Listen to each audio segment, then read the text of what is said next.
एक बहुत ही अच्छा आपसी समझदारी का और बड़ा ही मजबूत निर्णय है। कम से कम अपने 11 सीट बता देना चाहते हैं, ये भी रियलिटी ही आ जाएगी आप लोगों को, कोई फिर दुविधा नहीं रहेगी कि 11 सीट जो जदयू का हम लोग लड़ेंगे वो आपको बता देते हैं, शेष 13 इनको लड़ना है, उसमें से एक जो सीट अपने उनको देंगे ये दे देंगे दोनों पर, तो हम दोनों ही पढ़ देते हैं।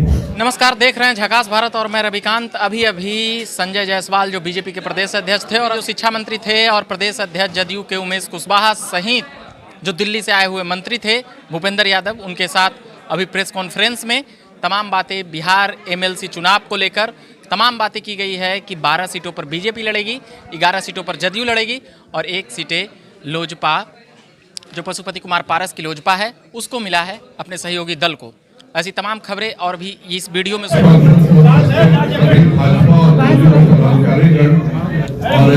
सभी माननीय प्रेस के साथ आप सब जानते हैं कि विगत 7 महीनों से विधान परिषद के चुनाव हैं और एक समझौता भाजपा और जनता दल यूनाइटेड में आज हुआ है और विधान परिषद की सीटों को लेकर के हमने एक बंटवारा तय किया है। मैं आज अनुरोध करता हूं कि इस देश के माननीय केंद्रीय मंत्री श्रम संसाधन एवं वन एवं पर्यावरण श्री भूपेंद्र यादव जी से कि वह इस प्रेस वार्ता में को संबोधित करें।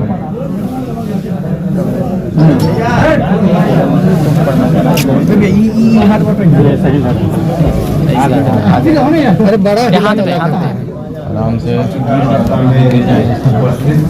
सुनने दीजिए, माइक से देश के मुख्यमंत्री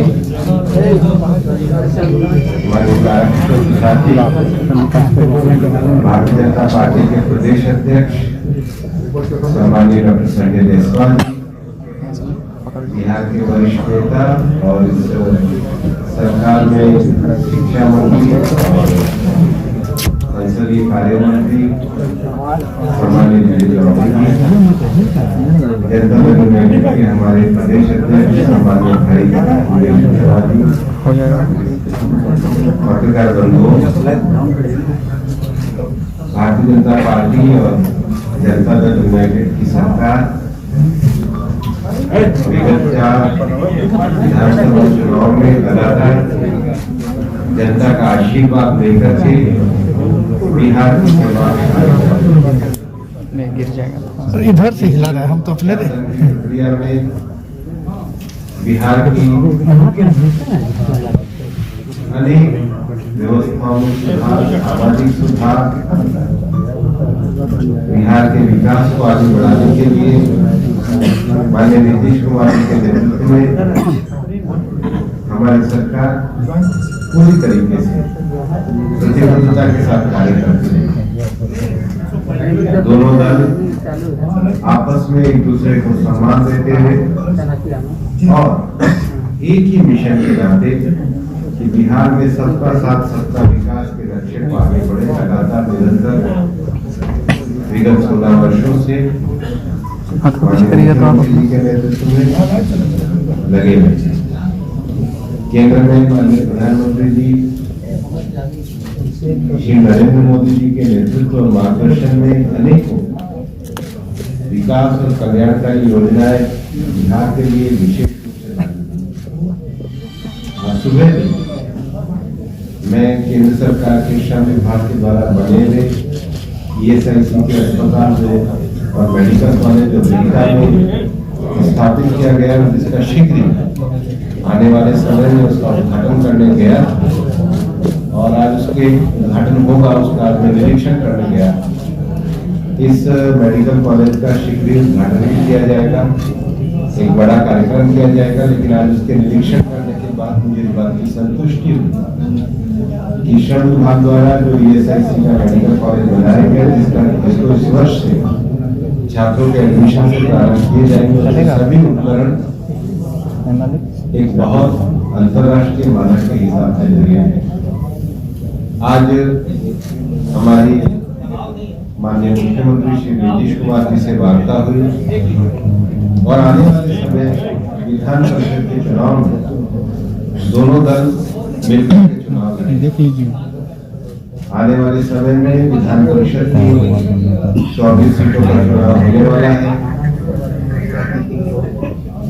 13 सीटों पर भारतीय जनता पार्टी और उसमें से एक सीट भारतीय जनता पार्टी लोक जनशक्ति पार्टी श्री पशुपति पारस जी हैं। पशुपति पारस जी की लोक जनशक्ति पार्टी को एक सीट देंगे। 11 सीटों पर जनता दल यूनाइटेड ने लड़ने का तय किया। आपसी सहमति से हमारा ये निर्णय हुआ और इस प्रकार से 11 सीट मेरे कैमरा पे आपका मोबाइल थोड़ा पीछे करें ना। 13 सीट, लेकिन उसमें से एक सीट भाजपा अपने सहयोगी को देगी, तो 12, 11 और 1 इस क्रम में हम लोग इस विधान परिषद चुनाव को लड़ेंगे। और हमारा मानना है कि विगत 4 चुनाव में जिस प्रकार से बिहार की जनता ने हमको आशीर्वाद दिया है, विधान परिषद चुनाव में भी जनता का समर्थन और आशीर्वाद हमारे इस मजबूत गठबंधन को मिलेगा।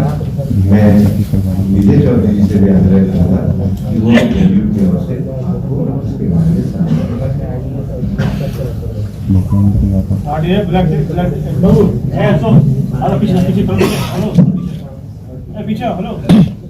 माननीय केंद्रीय मंत्री एवं भारतीय जनता पार्टी के वरिष्ठ नेता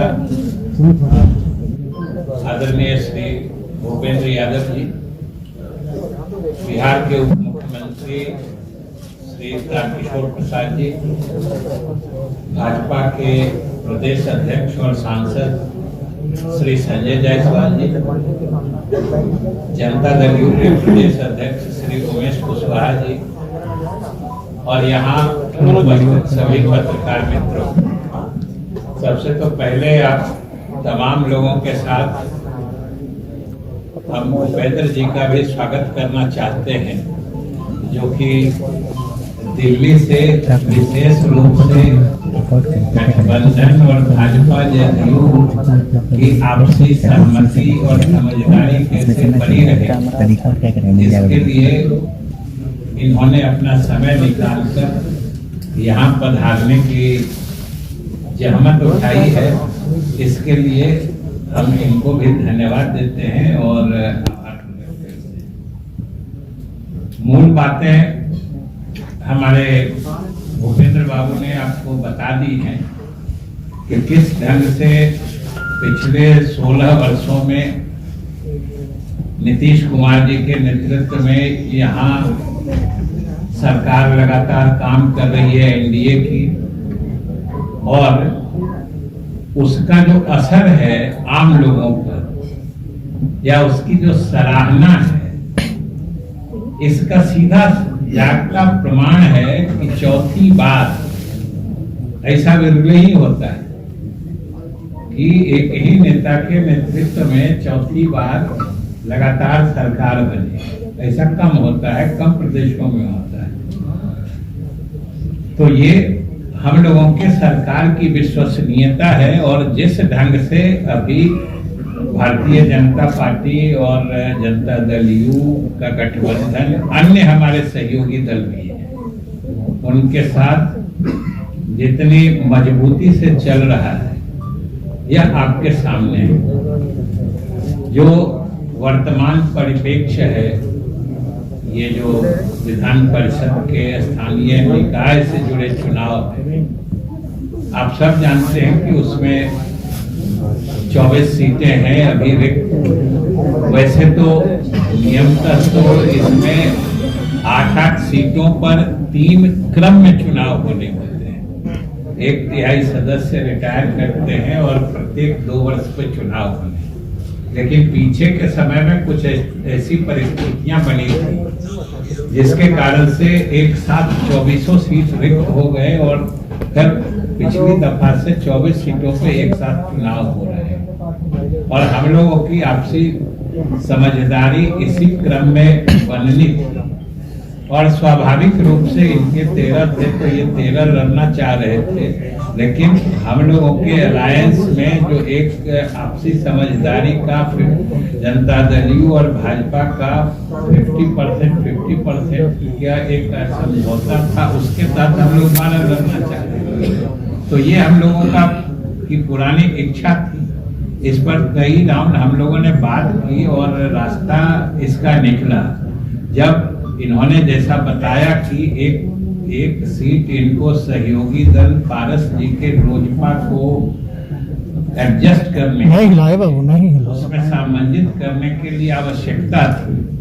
तो हम लोगों ने भी 11 सीट पे सहमति दे दी कि हमारे एक सहयोगी दल की भी साथ आ जाएंगे।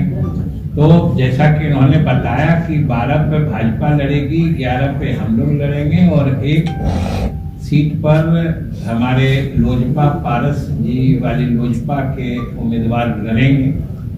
तो इस तरीके से ये समझिए कि एक बहुत ही अच्छा आपसी समझदारी का और बड़ा ही मजबूत निर्णय है। इससे कई तरह की भ्रांतियां भी दूर होगी और आप लोगों के भी जो कयास चल रहे थे ये उस पर भी एक तरह से आज से विराम लगेगा। और हम आपको आज कम से कम अपने 11 सीट बता देना चाहते हैं। ये भी रियलिटी ही आ जाएगी आप लोगों को, कोई फिर दुविधा नहीं रहेगी कि 11 सीट जो जदयू का हम लोग लड़ेंगे वो आपको बता देते हैं। शेष 13 इनको लड़ना है, उसमें से एक जो सीट अपने उनको देंगे ये दे देंगे दोनों पर। तो हम दोनों ही पढ़ देते हैं। जब इन्होंने अपने सीटों का भी विवरण पढ़ने का अधिकार दे दिया तो मैं उसे भी पढ़ देता हूँ। जो जब इन्होंने अधिकार दिया है तो स्वाभाविक रूप से इन्हीं का पहले पढ़ते हैं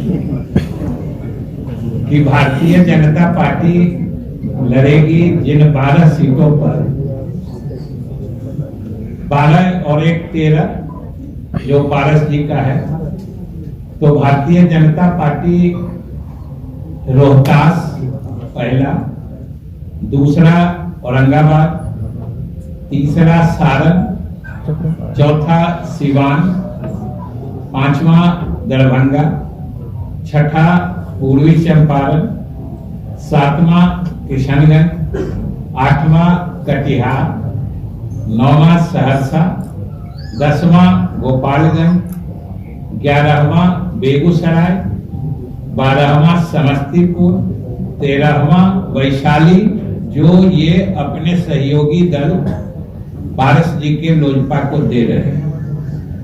अब इसके अलावा जो 11 सीटें हैं जो जनता दल यू लड़ेगी उसमें पहला है पटना, दूसरा भोजपुर, तीसरा गया, चौथा नालंदा, पांचवा मुजफ्फरपुर, छठा पश्चिम चंपारण, सातवां सीतामढ़ी, आठवां भागलपुर, 9वां मुंगेर, 10वां नवादा, 11वां मधुबनी। इसलिए ये कंप्लीट जिसको कहते हैं पूर्ण आपसी समझदारी और सहयोग के तहत ये निर्णय हुआ है और हम लोग सब लोग मिलकर लड़ेंगे। और इसके बाद हम अपने सभी सहयोगी दलों को भी विश्वास में लेके पूरी मजबूती से लड़ेंगे और हम समझते हैं कि लगभग सभी सीटें हम लोग जीतेंगे। तो दिखा दीजिए सर, तो दिखा दीजिए। क्या दिखा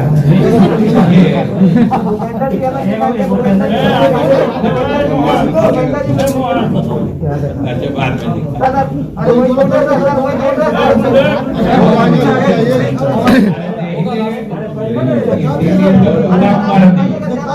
बाद में और कोई विषय कहना है? किसी का कोई हम सहयोगी दलों को विश्वास में लेंगे